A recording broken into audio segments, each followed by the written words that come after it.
বাংলাদেশ ক্রিকেটের পোস্টার বয় সাকিব আল হাসান ছিলেন দুদকের দুর্নীতিবিরোধী শুভেচ্ছা দূত।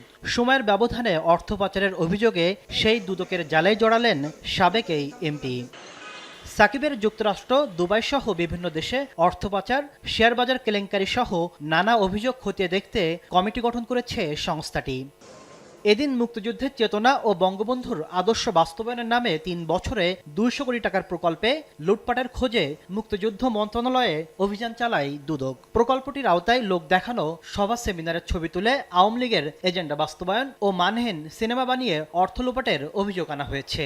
গবেষণা সংক্রান্ত টেন্ডারে অনিয়ম, অযৌক্তিক প্রকল্প গ্রহণ সহ বেশ কিছু অসঙ্গতি পাওয়ার কথা জানিয়েছে দুদক। প্রকল্প গ্রহণের ক্ষেত্রে যথাযথভাবে প্রকল্প গ্রহণ হয়েছে কিনা, ফিজিবিলিটি স্টাডি করা হয়েছে কিনা, প্রকল্পের ক্ষেত্রে আমরা সঠিক টেন্ডার প্রক্রিয়া নিয়েছি কিনা, সিলেকশনটা কিভাবে করেছি, কোন কোন ব্যক্তিকে দিয়েছি, আমার যে পরিমাণ এস্টিমেটেড বাজেট ছিল সেটাকে পুরোটা ইমপ্লিমেন্টেড হয়েছে কিনা, সেই ব্যাপারগুলো তো যাচাই করতে হয়, বা এখানেও অনিয়ম হয়ে থাকতে পারে। দুদক বলছে, নানা অসঙ্গতি মেলায় বিগত সরকারের আমলে নেওয়া মুক্তিযুদ্ধ মন্ত্রণালয়ের সব প্রকল্প স্থগিত করেছে অন্তর্বর্তী সরকার।